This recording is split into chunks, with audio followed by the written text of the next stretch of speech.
بسم اللہ الرحمن الرحیم۔ السلام علیکم friends, welcome to my YouTube channel.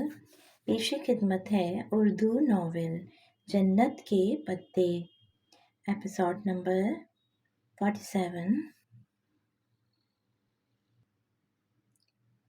تو کیا ٹیکسٹ کرو گی؟ ساتھ ہی ایک معصوم سا مسکراتا چہرہ بھی تھا۔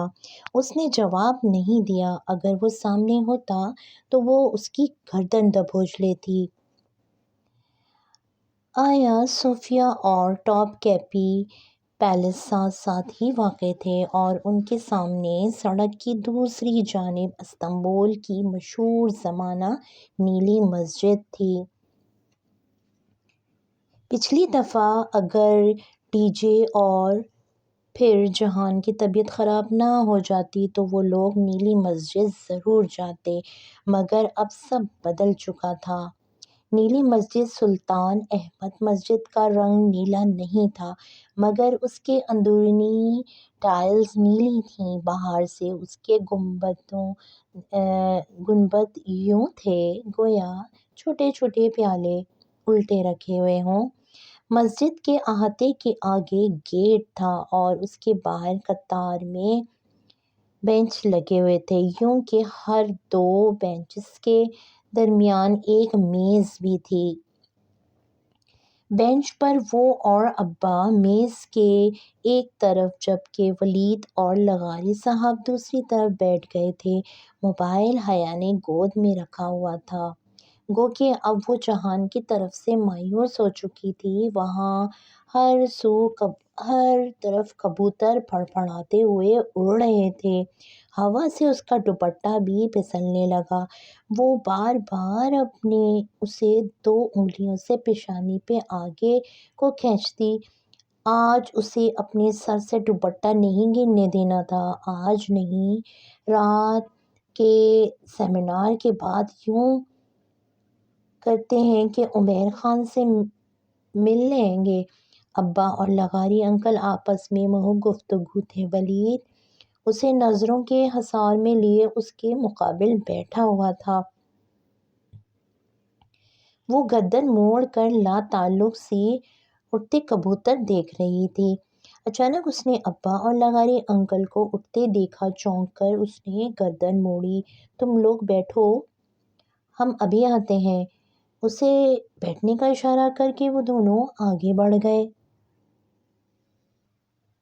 انہیں کچھ دیکھنا تھا یا کوئی مل گیا تھا، یا پھر شاید ولید نے اپنے باپ کو کلو دیا تھا۔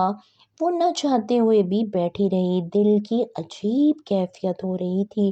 ابا کو بھی ترکی آ کر اتاترک کا اثر ہو گیا تھا۔ پاکستان ہوتا تو وہ کبھی یوں اپنی بیٹی کو دوست کے بیٹے کے ساتھ تنہا چھوڑ کر نہ جاتے۔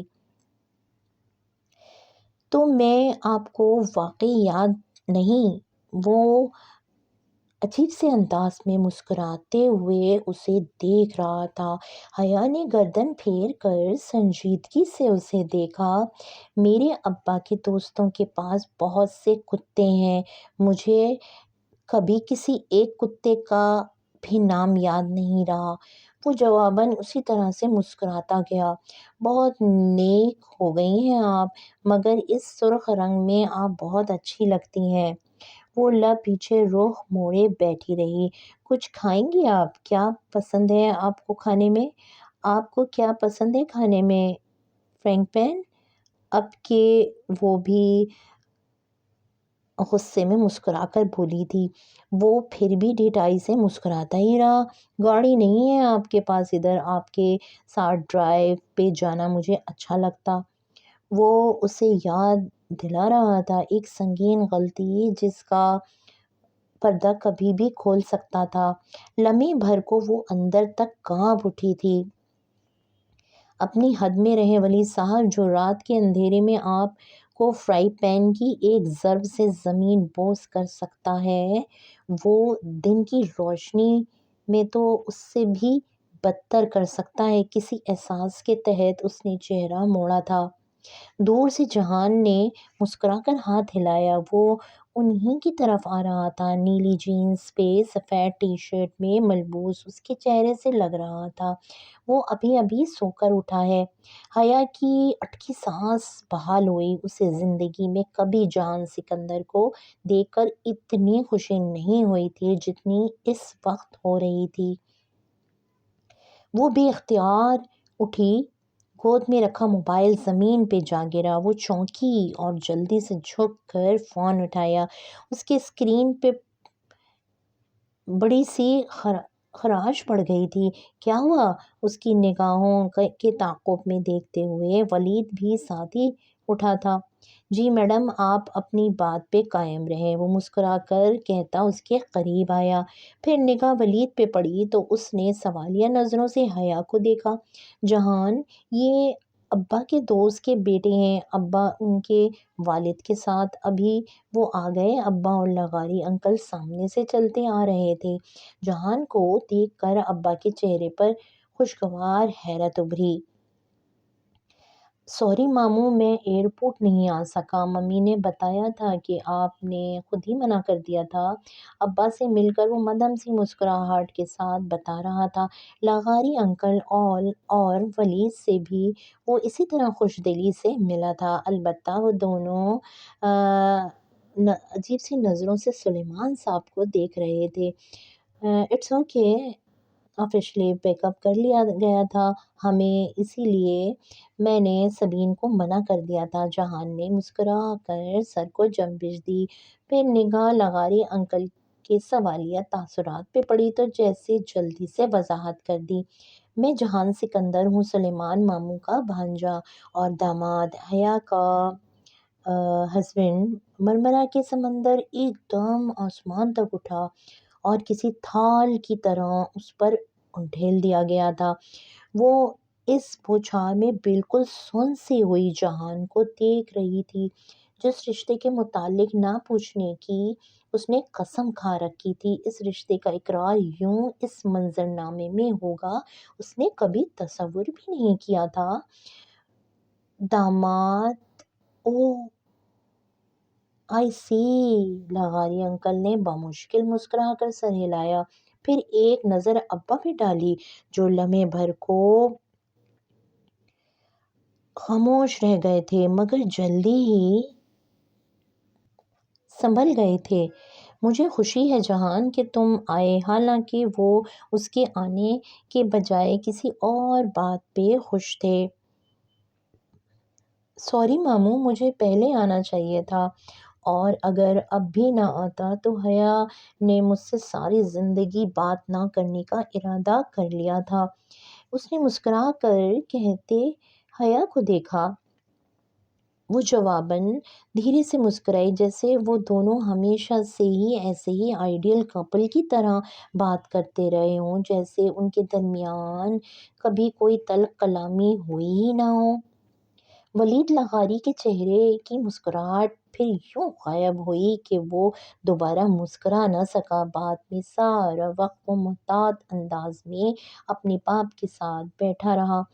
وہ اپنے سامنے اپنے شوہر اور باپ کے درمیان بیٹھی لڑکی پہ ایک نظر ڈالنے کی بھی جرات نہیں کر رہا تھا۔ اس سپہر جہان نے ان تینوں مہمانوں کی بہت اچھے طریقے سے تواضع کی۔ ٹاپ کیپی اور آیا صوفیہ میوزیم کی راہداریوں میں چل رہی تھی۔ تم ان دونوں کو ہوٹل ڈراپ کر کے ابا کو گھر لے جانا، میں خود ہی گھر آ جاؤں گی، ابھی مجھے یہاں کچھ کام ہے۔ واپسی کے وقت اس نے جہان سے دھیرے سے کہا تھا۔ وہ شانے اچکا کر بنا اعتراض کے ساتھ چلا گیا۔ ان کے جانے کے بعد وہ نیلی مسجد کے گیٹ کے اندر چلی آئی۔ اسے یہاں کوئی کام نہیں تھا، اسے بس کچھ وقت کے لیے تنہائی چاہیے تھی۔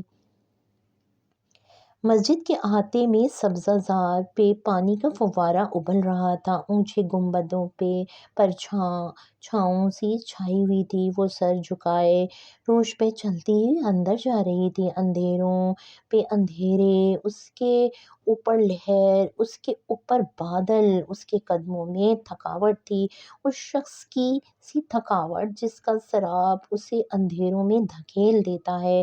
زندگی کے بائیں برس ایک دھوکے میں گزار دینے کے بعد اس کو آج پہلی بار لگا تھا کہ وہ سب صرف ایک سراب تھا، چمکتی ریت جسے وہ آب حیات سمجھتی تھی، اور نہیں بنایا جس کے لیے اللہ تعالیٰ نے نور، تو نہیں ہے اس کے لیے کوئی نور۔ اندر اس عظیم الشان ہال میں وہ گھٹنوں کے گرد بازوؤں کا حلقہ بنائے تھوڑی ان پہ جمائے ساری دنیا سے لا تعلق بیٹھی ہوئی تھی، تو نہیں اس کے لیے کوئی نور۔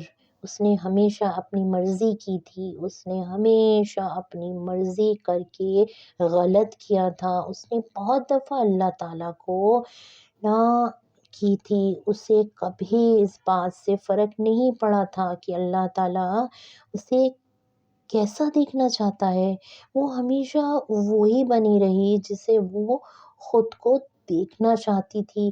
وہ سمجھتا ہے اس سے پانی یہاں تک کہ وہ اس کے قریب پہنچتا تو وہاں کچھ نہیں پاتا، اور وہ اس کے قریب اللہ تعالیٰ کو پاتا ہے۔ اس نے آنکھیں بند کر کے چہرہ گھٹنوں میں چھپا لیا۔ جن دنوں اس کا تازہ یونیورسٹی میں ایڈمیشن ہوا تھا، اس نے دوپٹہ بالکل ہی گردن میں لینا شروع کر دیا تھا۔ کتنا ڈانٹتے تھے تایا، فرقان اور ابا بھی شروع میں کچھ کہہ دیتے، مگر جب وہ خاموشی سے ان کی بات سنی انسنی کر کے آگے نکل جاتی تو رفتہ رفتہ سب نے کہنا چھوڑ دیا۔ اور پھر اس سفر کی نوبت کہاں پہنچی؟ اس کی ویڈیو کو مجرے کا نام دیا گیا۔ ایک بدنام زمانہ آدمی اس کے پیچھے پڑا ہوا تھا۔ سائمہ تائی اس کے بارے میں آگے پیچھے ہر جگہ نازیبا باتیں کہتی پھرتی تھیں، اور ایک اغوا کار شخص نے اس کے بازو پہ وہ نام داغ دیا تھا جو شرفا اپنے منہ سے نہیں نکالا کرتے تھے۔ اس نے دھیرے سے سر اٹھایا۔ اللہ نور ہے آسمانوں اور زمین کا۔ لوگ کہتے ہیں مسجدوں میں سکون ہوتا ہے، کوئی اس سے پوچھتا تو وہ کہتی مسجدوں میں نور ہوتا ہے، نور اوپر نور کے۔ اس نے آہستگی سے گردن موڑی۔ اس کے بائیں طرف ایک 13-14 سال کا ترک لڑکا آ بیٹھا تھا، جس کے ایک بازو پہ پلسٹر چڑھا ہوا تھا۔ وہ گم سم سی نگاہوں سے اوپر مسجد کی چھت کو دیکھ رہا تھا۔ نور کیا ہوتا ہے تم جانتے ہو؟ وہ اتنے ہولے سے بولی تھی کہ اپنی آواز بھی سنائی نہ دیتی۔ نور وہ ہوتا ہے جو اندھیری سرنگ کے دوسرے سرے پہ نظر آتا ہے، گویا کسی پہاڑ سے گرتا پگھلے سونے کا چشمہ ہو۔ وہ اسی چھت کو دیکھتے ہوئے کہہ رہا تھا، اور کیسے ملتا ہے نور؟ جو اللہ تعالیٰ کی جتنی مانتا ہے اسے اتنا ہی نور ملتا ہے۔ کسی کا نور پہاڑ جتنا ہوتا ہے، کسی کا درخت جتنا، کسی کا شعلے جتنا، اور کسی کا پاؤں کے انگوٹھے جتنا۔ لڑکے نے سر جھکا کر اپنے پاؤں کو دیکھا۔ انگوٹھے جتنا نور جو جلتا بجھتا جلتا ہے۔ یہ ان لوگوں کو دیا جاتا ہے جو کچھ دن بہت دل لگا کر نیک عمل کرتے ہیں، اور پھر کچھ دن سب چھوڑ چھاڑ کر ڈپریشن میں گر کر بیٹھ جاتے ہیں۔ اور انسان کیا کرے کہ اسے آسمانوں اور زمین میں جتنا نور مل جائے وہ اللہ کو نہ کہنا چھوڑ دے، اسے اتنا نور ملے گا کہ اس کی ساری دنیا روشن ہو جائے گی۔ وہ پھر سے گردن اٹھائے مسجد کی اونچی چھت کو دیکھنے لگا تھا۔ اسے محسوس ہوا اس کا چہرہ آنسوؤں سے بھیگ رہا ہے۔ وہ دھیرے سے اٹھی اور باہر کی طرف چل دی۔ سنو، وہ پیچھے سے بولا تھا۔ حیا لمحے بھر کو رکی۔ دل کو مارے بغیر نور نہیں ملا کرتا۔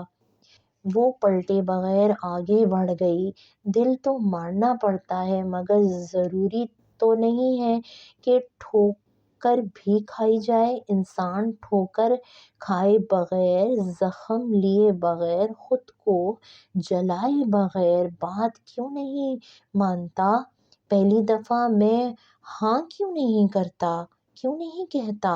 نیلی مسجد کے کبوتروں کی طرح اوپر اڑنا کیوں چاہتا ہے؟ پہلے حکم پہ سر کیوں نہیں جھکاتا؟ ہم سب کو آخر منہ کے بل گرنے کا انتظار کیوں ہوتا ہے، اور گرنے کے بعد ہی بات کیوں سمجھ میں آتی ہے؟ اس نے پش سے دھیرے سے آنکھیں رگڑیں اور باہر نکل آئی۔ ایک فیصلہ تھا جو اس نے نیلی مسجد کے گنبدوں کو گواہ بنا کر کیا تھا۔ اب اسے اس فیصلے کو نبھانا تھا۔ پھپھو اور ابا لاؤنج میں بیٹھے دونوں بیتے دنوں کی باتیں کر رہے تھے۔ پھپھو بہت خوش تھیں، بار بار نم آنکھیں پوچھتیں اور کچن میں چائے بنا رہی تھیں۔ جہان کیک ٹرے میں سیٹ کر رہا تھا۔ آج اس نے کون سا اعتراف کیا ہے؟ وہ سب یوں ظاہر کر رہے تھے گویا انہیں یاد ہی نہ ہو۔ تمہاری پڑھائی کا حرج تو بہت ہو گیا ہوگا، اتنے دن لگا دیے۔ ڈرام آفیسر نے طلبی کی ہوگی، وہ کیک پہ کچھ چھڑکتے ہوئے پوچھ رہا تھا۔ نہیں، ڈرام میں حاضری مارکنگ کا کوئی نظام نہیں ہے۔ ہاں، کلاسز کا حرج ہوا ہو تو ہے، 5 دن تو اسپرنگ بریک میں شامل ہو گئے تھے، اوپر کے 6 دن کی غیر حاضری لگی ہوگی۔ اب مزید صرف ایک چھٹی کی گنجائش ہے میرے پاس، وہ کیٹل میں چائے ڈالتے ہوئے بولی تھی۔ دونوں ایک دوسرے کو نہیں دیکھ رہے تھے۔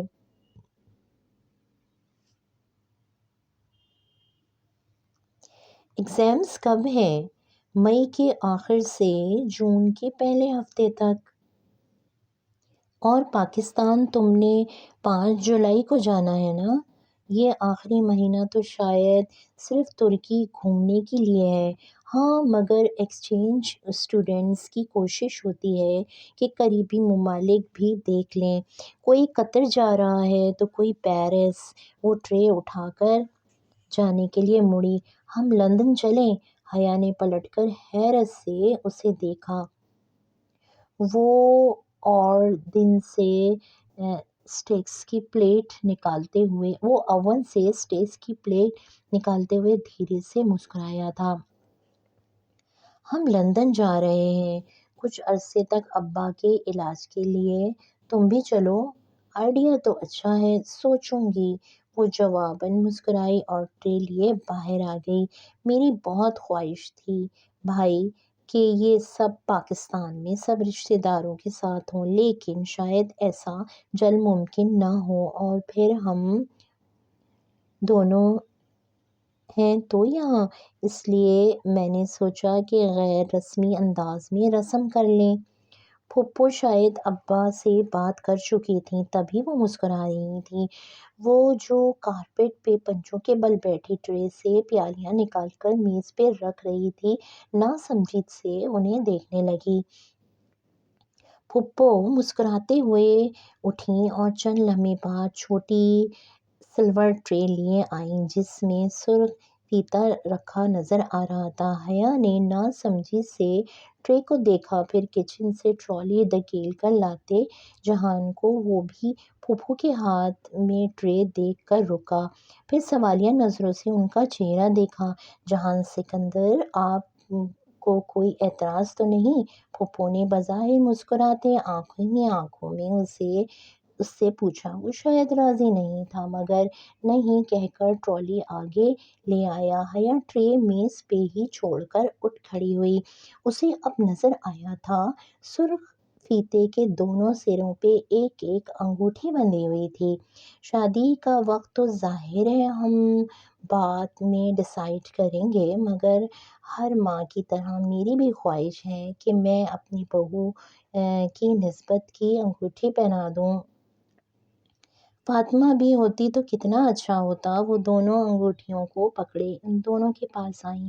ان کے ہاتھ بڑھانے پہ حیا نے کسی خواب کی سی کیفیت میں اپنا ہاتھ آگے کیا۔ انہوں نے مسکراتے ہوئے اس میں انگوٹھی ڈالی۔ وہ ایک سادہ پلیٹینم بینڈ تھا، سرخ ربن کے دوسرے سرے سے بندھا بینڈ انہوں نے جہان کی انگلی میں ڈالا، پھر ٹرے سے چھوٹی کینچی اٹھا کر ربن درمیان سے کاٹا۔ دونوں کی انگوٹھیوں سے بندھا ربن ان کی انگوٹھیوں کے ساتھ جھولتا رہ گیا۔ ترکی میں منگنی شاید اسی طرح سے ہوا کرتی تھی۔ حیا نے سن ہوتے دماغ کے ساتھ سر اٹھایا۔ جہان پھوپھو کو دیکھتے ہوئے مسکرا رہا تھا اور وہ اس کی پیشانی چوم کر دعا دے رہی تھیں۔ ابا بھی اٹھ کر اس کو گلے لگا رہے تھے، دعائیں دے رہے تھے۔ وہ سب کتنا حسین تھا، کسی خواب کی طرح۔ دھنک کے سارے رنگوں سے مزین کوئی بلبلا جو کشش ثقل سے آزاد ہو کر اوپر اڑتا جا رہا ہو، اوپر اور اوپر۔ تم کیوں چپ بیٹھے ہو برخوردار؟ ابا شاید جہان سے پوچھ رہے تھے۔ میں سوچ رہا ہوں میں وہ پہلا آدمی ہوں گا جس کی منگنی اس کی شادی کے بعد ہوئی ہے۔ وہ دھیرے سے ہنس کر بولا تھا۔ وہ نچلا لب دبائے جلدی سے ٹرے لیے کچن میں آ گئی۔ اس کا سست رنگا بلبلا اوپر، بہت اوپر تیرتا جا رہا تھا۔ شام میں دیر سے جہان ابا کو واپس چھوڑنے گیا اور پھوپھو اپنے کام نمٹانے لگیں تو وہ لاؤنج میں آ بیٹھی۔ اپنی انگلی میں پہنی انگوٹھی سے بندھے ربن کو دیکھتے ہوئے وہ زیر لب مسکرائی تھی۔ تبھی لینڈ لائن فون کی گھنٹی بجی۔ ہیلو! اس نے ریسیور اٹھایا۔ دوسری جانب کوئی نسوانی آواز تھی۔ کیا میں مسٹر جہان سکندر سے بات کر سکتی ہوں؟ نہیں، وہ ذرا باہر تک گئے ہیں، کوئی پیغام ہو تو دے دیجیے۔ چند لمحے کی خاموشی کے بعد وہ بولی، جہان کو کہنا اس نے جو پارسل مجھے بھجوایا تھا وہ کھو گیا ہے، کسی غلط ایڈریس پہ چلا گیا ہے، شاید میں اسے رات میں کال کروں گی۔ اس کے ساتھ ہی اس نے فون رکھ دیا۔ حیا نے ایک نظر ریسیور کو دیکھا اور پھر شانے اچکاتے ہوئے اسے کریڈل پہ ڈال دیا۔ جہان جب واپس آیا تو وہ لاؤنج میں منتظر بیٹھی ہوئی تھی۔ پھوپھو اب تک سونے جا چکی تھیں۔ حیا کا ارادہ تھا کہ وہ لندن کے ٹرپ کا پروگرام جہان سے ڈسکس کرے اور بھی بہت سی باتیں تھیں، مگر پہلے اس کا پیغام۔ ماموں صبح ہوٹل سے ہی ایئرپورٹ چلے جائیں گے، ہمیں آنے سے منع کر دیا ہے۔ تم یوں کرو 2 کپ کافی بنا لاؤ، میں کچھ نئی موویز لایا تھا، دیکھتے ہیں۔